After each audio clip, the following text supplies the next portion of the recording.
Bonjour, que la paix soit avec vous. Je vais continuer de décrire l'âme afin de nous prémunir des illusions. Alors c'est d'autant plus important qu'en ce moment tout s'accélère. Donc il y a des personnes de bien qui veulent agir dans des sphères, différentes sphères de notre monde. Alors ça peut aider, simplement le monde auquel nous sommes habitués ne tourne plus comme avant. Pourquoi ? Parce qu'il y a des éléments spirituels qui entrent en jeu à cause du calendrier. On peut s'appuyer sur le calendrier juif. Nous arrivons à la fin des temps. Nous voyons bien que les catastrophes naturelles se succèdent et ce sont des catastrophes pour lesquelles on ne peut rien. Les pôles magnétiques se déplacent, provoquant des tremblements de terre, donc il faut prendre cela en compte. Bon, d'après eux, nos âmes, en fait, composent le premier homme, qu'on appelle Adam, et une fois que toutes les âmes sont descendues sur terre, normalement, l'histoire doit être close. Donc ça va arriver. D'autre part, on sait que Satan a demandé un délai à Dieu, et ce délai lui a été accordé. Et d'après la sourate de la muraille, ce délai a été accordé à plusieurs entités. Enfin, les plus connues sont Satan et Lucifer, avec les anges déchus qu'il a entraînés dans sa chute. Je ne m'appuie que sur ce que je connais, d'après la tradition. Comme la fin est proche, donc Satan va tout faire pour ravir le maximum d'âmes possible, qu'il est possible de ravir. Donc le mal va s'intensifier et il va falloir résister à cette vague de ténèbres. Donc c'est pour cela que les règles du jeu ne sont plus les mêmes et il faut en prendre conscience. Il n'y a plus vraiment de constitution. Bon, tout le monde se braque contre Bill Gates, mais il n'est qu'un sous-fifre, je pense. C'est un petit peu le chefton, là, dans une entreprise qui organise un harcèlement, ce qu'on appelle un harcèlement en entreprise. Donc tout le monde a peut-être entendu parler de cela, comme on fait. On isole la personne, on fait tout pour l'humilier, on lui enlève des droits, on fait en sorte qu'elle ne puisse pas se défendre. Et il n'est pas sûr qu'elle obtienne quelque compensation que ce soit en justice, ça peut arriver, mais il faut être sûr de tomber sur un tribunal juste, ce qui n'est plus le cas là en ce moment puisque les règles apparemment ne fonctionnent plus correctement. Alors ce harcèlement se fait au niveau mondial et a pour but de nous faire accepter donc ce que vous savez. Alors, bon, dans le cas de harcèlement, il ne faut pas écouter le plan de l'adversaire parce que ça génère de la peur et il ne faut surtout pas laisser entrer la peur dans notre vie. Ça engendre de l'anxiété, ça mange de l'énergie, c'est générateur de ténèbres, ça génère de la violence qui ne fait que se retourner contre la personne harcelée. Donc pour éviter cela, il faut arrêter d'écouter les plans minables et de penser à son propre plan. Une fois qu'on a cerné, on sait ce que veut l'autre. Si on est impressionnable, il faut un petit peu débrancher, arrêter. Par contre, ceux qui peuvent écouter sans que ça les touche, donc c'est quand même bien de s'informer. Un petit peu des avancées juste pour voir, mais en se disant que c'est leur plan et on n'a pas à entrer dans leur plan. Et si eux veulent y croire, c'est leur problème. Ce qu'il y a, c'est que eux ont le couteau sous la gorge, donc ils veulent nous entraîner dans leur chute.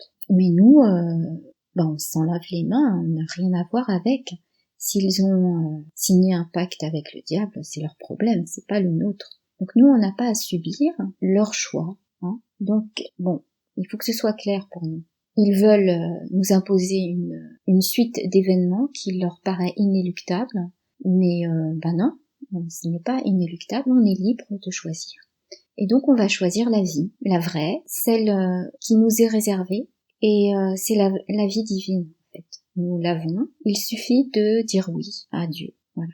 Alors c'est pour cela que je fais ces vidéos, que je fais ces audios, c'est pour rappeler ou pour apprendre aux personnes qui ne le savent pas que la vie éternelle nous est promise. Et ça, c'est important d'y tenir. Alors, pourquoi ? Déjà, ça nous libère de la peur. Peut-être qu'on peut mourir demain, mais si on a la foi, on se dit, ce qui compte, c'est l'intégrité de notre âme. On pense à notre salut, et c'est ça le plus important. Et une fois qu'on est libéré de cette peur, déjà, on va pouvoir agir. On ne va plus être tétanisé. Ça, c'est important. Après, il faut bien se connaître notre âme, afin de nous préserver. Si on ne se connaît pas très bien, on peut être l'objet de manipulation, sans le savoir. Et pour se préserver, justement, il faut comprendre certains mécanismes, voilà, qui nous couperaient de nous-mêmes, de notre vraie spiritualité. Donc, on se trouve dans un cas de figure de harcèlement où il faut savoir se défendre. Donc, chacun arrive à apporter des solutions selon ses compétences. Moi, j'apporte des éléments selon ma compétence, donc je dirais plutôt spirituelle. Donc ce sera insuffisant, mais ça peut éclairer des personnes qui ont des capacités d'agir à d'autres niveaux. Et ça leur permet de voir plus clair. Et puis aussi, ça peut aussi renforcer. Alors, pour éclairer les choses, donc c'est important de savoir que nous nous trouvons dans une situation où on peut agir avec les armes de ce monde, mais le combat va être inégal. Parce qu'on va aller au-devant de choses extraordinaires, surnaturelles peut-être. Je ne sais pas encore quand ça va arriver, mais c'est écrit, c'est déjà arrivé, on a des preuves archéologiques que personne ne veut croire parce que ça ne répond pas à la raison, à la norme qui nous a été imposée et dont il est difficile de se défaire et c'est très difficile de se faire entendre sur ce plan. D'ailleurs, ce serait bien de retrouver l'Arche d'Alliance. D'après la lecture que j'en ai faite de la sourate de la caverne, l'Arche d'Alliance se trouve sous le mur qui reste miraculeusement debout à Jérusalem. Et je vais un peu revenir sur ce que j'avais avancé. Je pense que le trésor est la seule Arche d'Alliance et que c'est l'héritage en fait des enfants d'Isaac et d'Ismaël, l'héritage qu'Abraham a laissé. Donc c'est un héritage commun, ça paraît un petit peu inattendu, mais c'est écrit. Donc peut-être que Dieu veut vraiment que ces trois religions se réconcilient, elles n'ont qu'un seul but. Et il faut s'efforcer de recevoir les révélations telles qu'elles nous ont été apportées et non telles que nous voulons les interpréter avec les yeux de ce monde. Donc, il est important d'agir aussi sur la sphère spirituelle et pas seulement au niveau économique, politique, psychologique, etc.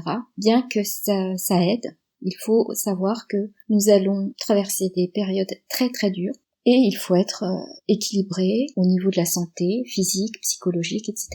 Donc c'est important aussi, tant qu'on a le temps là, pendant le confinement, de recevoir des conseils de personnes expertes dans leur domaine. Mais il y a des personnes qui ne peuvent pas faire grand-chose parce qu'elles sont un peu perdues, mais il faut essayer de se renforcer déjà. On est assez inégaux de toute façon devant la douleur des situations et la douleur tout court. On a vu ça pendant la Deuxième Guerre mondiale. Il y a des personnes qui ne pouvaient pas être interrogées parce qu'elles s'évanouissaient dès la moindre douleur, et d'autres qui ne parvenaient pas à s'évanouir et donc étaient tellement torturées qu'elles trahissaient des secrets. Et on ne peut pas juger les personnes en fonction de leur capacité parce que on n'est jamais dans la peau d'une autre personne. On se complète les uns les autres avec nos forces et faiblesses. Alors, pour ma part, je pense que c'est important de bien connaître l'âme pour bien connaître la sphère dans laquelle Satan peut agir. À l'origine, nous avions une âme totalement spirituelle, donc nous étions une âme avec un corps de lumière, et après le péché d'Adam et d'Ève, eh bien, nous avons subi ce que nous connaissons maintenant, c'est-à-dire que nous sommes emprisonnés dans un corps que nous quittons au moment de notre mort, notre corps se décompose, mais l'âme doit rejoindre un endroit que nous ne connaissons pas. Par la tradition, nous savons qu'il y a un enfer, un paradis. Après, il y a des différences entre les trois religions. C'est à chacun d'approfondir la question. Il faut savoir que si on a pris un mauvais chemin, on peut toujours faire acte de contrition. C'est-à-dire quand on a conscience qu'on a fait du mal à notre créateur en agissant mal, quand on s'en rend compte, eh bien il faut tout simplement s'adresser à lui et lui dire à quel point on regrette de l'avoir offensé. Ça c'est important. Il est miséricordieux et il faut le reconnaître en tant que Dieu de miséricorde. C'est déjà un premier pas après.